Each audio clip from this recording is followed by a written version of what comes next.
बिस्मिल्लाहिर्रहमानिर्रहीम अस्सलामुअलैकुम। New Oxford modern English third edition book 4। आज हम beauty and the beast part 1 की एक्सरसाइज करने जा रहे हैं।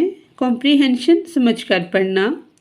Answer the following questions. 10 सेल्स वालों के जवाब दें। एक क्वेश्चन है, how many characters are in the room at the start of the play?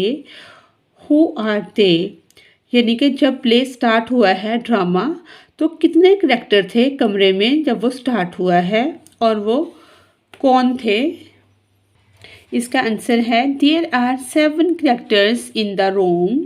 They are Jack, Joseph, George, April, June, Beauty and the merchant. यानी कि वो 6 बहन भाई और एक उनका अब्बू सुदागर। ये 7 कैरेक्टर थे। बी क्वेश्चन है, what work does the merchant do? सुदागर क्या काम करता था? इसका आंसर है, the merchant owns a warehouse. यानी कि सुदागर का अपना एक गोदाम था। He import things to sell. वो यानी कि इम्पोर्ट करता था चीज़ों को बेचने के लिए। सी क्वेश्चन है, who is the most hard working of the children? उनके बच्चों में से जो सबसे हार्ड वर्किंग है वो कौन है? Beauty is the most hard working of the children. जो उसकी बेटी ब्यूटी है वो सबसे ज़्यादा हार्ड वर्किंग है। She is always busy such as when she is cooking for everyone while they are doing nothing. यानी कि वो खाना वगैरह बना रही होती है जबकि दूसरी कुछ भी नहीं कर रही होती। डी क्वेश्चन है, what is the first misfortune that the family suffer? यानी कि पहली बदकिस्मती क्या थी उस फैमिली के लिए? The first misfortune that the family suffer is that the merchant's warehouse burns down. Next F question है, where do the son and the father go and why? बेटा और बाप कहाँ जा रहे थे और क्यों जा रहे थे? ये पहले हमारा ई क्वेश्चन है। इससे पहले ये हम 1 बाय 1 देख लेते हैं। What is the second piece of bad news for the family? यानी कि ये इसका ई का ये आंसर है। The second piece of bad news for the family is that the ship full of the merchant's new goods to sell sinks. यानी कि वो डूब गया था। एफ का आंसर है, the son and the father go to find some work because there is no work they where they are. यानी कि वो बाप और बेटा काम तलाश करने के लिए जा रहे थे। जी क्वेश्चन है हमारा, what do June and April ask their father to bring him? June और अप्रैल ने अपने अब्बा जान से क्या लाने का कहा? जी आंसर है, June ask her father to bring them new clothes and April ask him to bring them some jewellery. H question है, what does Beauty ask her father to bring? Beauty ने अपने अब्बा जान से क्या लाने का कहा? इसका आंसर है, Beauty asks for her father safe return and a rose. Beauty ने कहा कि अब्बा जान आप बाहिफाजत वापस आ जाएं और मेरे लिए एक गुलाब का फूल ले आइएगा। नेक्स्ट आई क्वेश्चन है, what makes the beat angry? यानी बीस्ट एंग्री, दरिंदे को क्यों गुस्सा आया? The beast is angry because the merchant has entered his garden and picked a rose. यानी कि उसे गुस्सा इस वजह से आया, सौदागर जो है वो उसके बाग में दाखिल हो गया उसकी परमिशन के बगैर और उसका एक फूल तोड़ लिया। नेक्स्ट इसका है, these questions are more difficult, discuss them first. ये है, what was the reaction of the 3 daughters when they heard a news that the merchant's goods had been lost at sea? What does this tell us about them? J answer है April and June were concerned about the jewels and dresses they would not be able to have. Where's Beauty commented that the news was trouble. Jewels and new dresses are not essential items. The more serious issue was that their father's business was round. यानी कि कपड़े और jewellery से ज़्यादा ये कीमती था कि उनका बिजनेस तबाह हो गया है. These tell us that April and June are selfish. They only thought about how it affected them. वो सिर्फ अपने बारे में सोचती थी और वो selfish थी, लालची थी. Beauty seemed more concerned about her father, which tells us that she is caring person. Beauty जो है वो अपने बाप के बारे में ज़्यादा फिक्रमंद है, जिससे पता चलता है कि वो एक केयरिंग पर्सन है. नेक्स्ट क्वेश्चन है in what ways is Beauty a good person, यानी कि किस तरह से पता चलता है कि ब्यूटी एक अच्छा इंसान है. Beauty is a good person because she is kind, helpful and thinks of others. For example, she made her father some tea because he looked weary. She also asked for something simple, a rose. Also, her father, Jack, defines her when her sisters are being unkind. Second इसका point है which of these statements are true? The merchant had 3 daughters and 3 sons. ये true है, ये फाल है, ये फाल है, ये false है और ये true है. थर्ड पॉइंट है answer the questions about these lines from the play. Yes yes, if I return and if I have some money, यानी कि जी जी अगर मैं वापस आ गया और मेरे पास पैसे हुए तो मैं ले आऊँगा जो वो डिमांड कर रही थी. एक क्वेश्चन है who speaks these words and to home. A का आंसर है the merchant says this word to April and June. B question है where is the speaker planning to go and Y.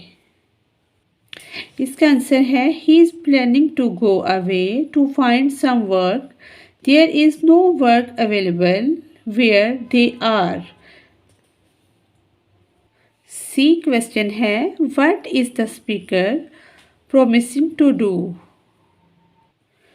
He promised to bring April and June new jewelry and new clothes. D question है what does the speaker say after this and to whom does he addresses his words? D answer है the speaker says and what about you beauty? What would you like to me bring you? Next he addresses his words to beauty. Next हमारा challenge है do you think June and April are hardworking? Give reason for your answer. No, they are not hardworking. They are talkative and are jealous for their younger sister Beauty.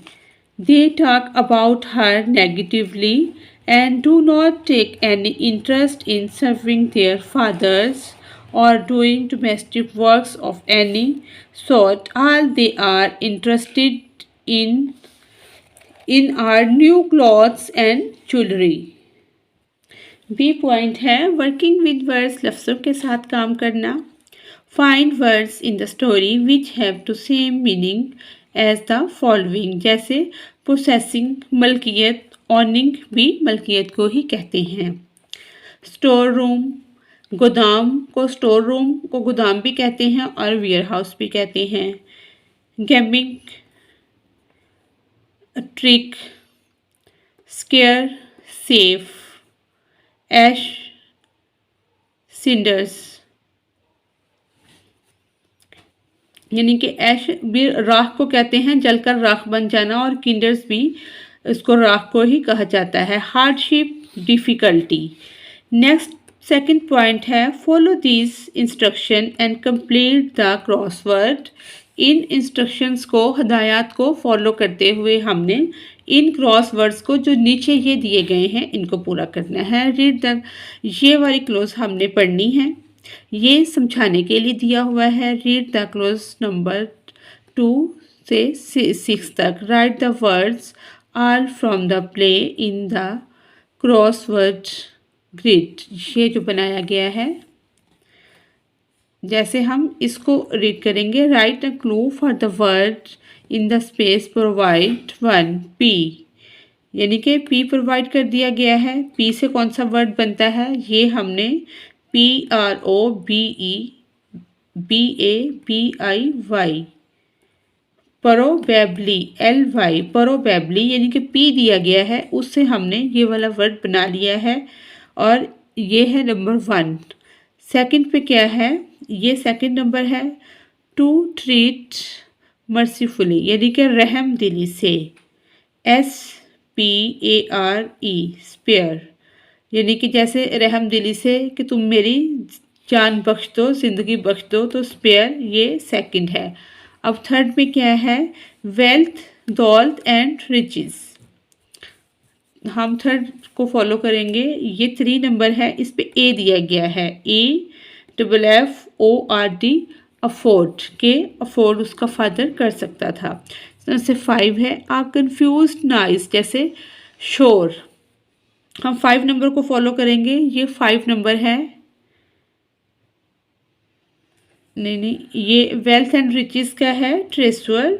और 5 का है शोर और उसका कमोशंस। और 6 का है नॉट ब्यूटीफुल, खूबसूरत ना होना।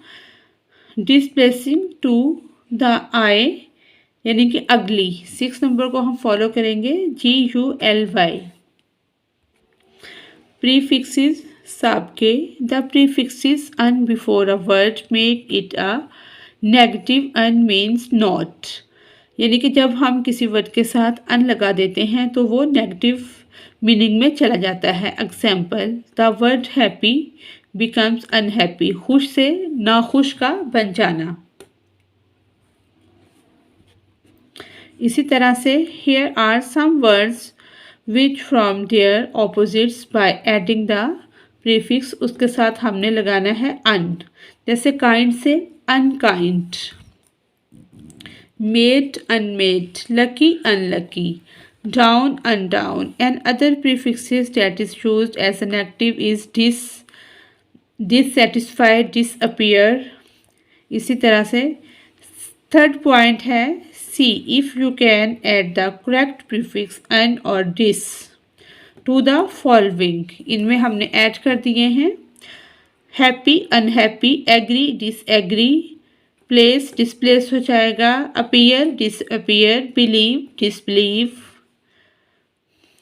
Allowed disallowed, appoint disappoint, clear unclear, attractive unattractive, satisfied dissatisfy, honest dishonest, able disable, limited unlimited, certain uncertain, educated uneducated। Learning about language, ज़ुबान के मुतल्लिक सीखना। सी पॉइंट है हमारा प्रेजेंट पार्टिसिपल। प्रेजेंट पार्टिसिपल कैसे बनता है, जैसे कि हम पहले भी कई लेसन्स के अंदर सीख चुके हैं। वर्ब के साथ जब हम ING लगाते हैं तो प्रेजेंट पार्टिसिपल बन जाता है।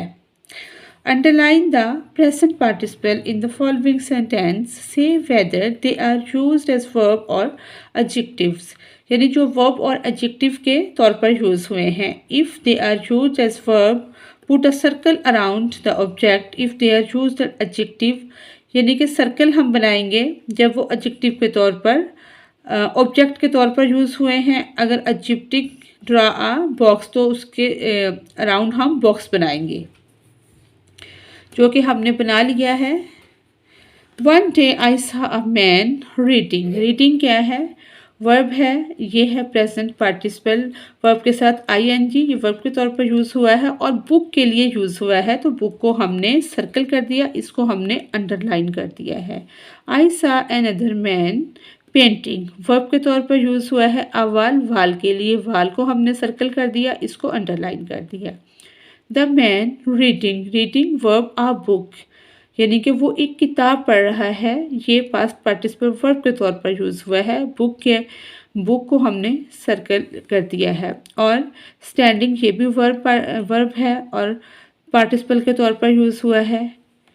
द मैन पेंटिंग ये वर्ब है वॉल के लिए, स्टैंडिंग ये भी वर्ब है, आगे रीडिंग वर्ब है बुक के लिए। इसी तरह मैग्नीफाइंग ये एडजेक्टिव है, एडजेक्टिव तौर पर यूज़ हुआ है, इसके ऊपर हमने एडजेक्टिव लिख दिया है और ग्लास को हमने सर्कल कर दिया है। इसी तरह से द मैन पेंटिंग ये वर्ब के तौर पर यूज़ हुआ है, वॉल वाज यूजिंग ये वर्ब के तौर पर यूज़ हुआ है, एन ओल्ड ये एडजेक्टिव के तौर पर यूज़ हुआ है, रोटिंग ब्रश को हमने सर्कल कर दिया है। इसी तरह से रनिंग ये भी वर्ब के तौर पर यूज़ हुआ है, देम उनके लिए, तो इसको हमने सर्कल कर दिया है। अप्रोचिंग ये भी वर्ब के तौर पर यूज़ हुआ है, them the man saw the dog, approaching them को हमने सर्कल कर दिया है। They began to run living verb के तौर पर यूज़ हुआ है। थिंग्स क्या है, इनको हमने सर्कल कर दिया है। इसमें कोई भी इस सेंटेंस में the dog went to sleep कोई भी प्रेजेंट पार्टिसिपल यानी कि पार्टिसिपल यूज़ नहीं हुआ, तो इसमें हमने किसी को अंडरलाइन भी नहीं किया और हमने सर्कल भी नहीं किया। डी पॉइंट है लिसनिंग एंड स्पीकिंग, सुनना और बोलना। हु इज़ हु वो कौन है या ये कौन है, जिस तरह हम एक दूसरे से बात करते हैं। Look carefully at the picture of the 4 girls, इन चारों लड़कियों की तस्वीरों को हमने गौर से देखना है। Talk about what you can see, answer your teachers question, आपने इसके मुतालिक बात करनी है और टीचर आपको इनसे रिलेटेड जो बात पूछेगी उसका जवाब आप देंगे। Your teacher will read some statements about the girls, इनके मुतालिक इन लड़कियों के मुतालिक टीचर कोई स्टेटमेंट पढ़ सकती है। Make an X next to each name, if the description is correct you may have to mark an X next to more than one name, यानी कि आप इनको कोई भी नेम दे सकते हैं। तो इस तरह से ये ऑरल एक्टिविटी है जो कि क्लास में करवाई जाएगी। नेक्स्ट पॉइंट है हमारा ई, कंपोजिशन, तहरीर को कहते हैं। Write a short description of a friend, try to describe all of his her features, face, nose, eyes, hair and so on. If someone reads that you write, will they are able to tell who you have written about. यानी कि आपने अपने दोस्त के मुतल्लिक इस तरह से लिखना है कि उसका फेस कैसा है, नोज़ कैसी है, आइज़ कैसी हैं, बाल कैसे हैं, कि कोई भी उस डिस्क्रिप्शन को पढ़े तो बता सके कि वो कौन है। ड्रा अ पिक्चर टू, और उसकी आपने पिक्चर भी ड्रा करनी है।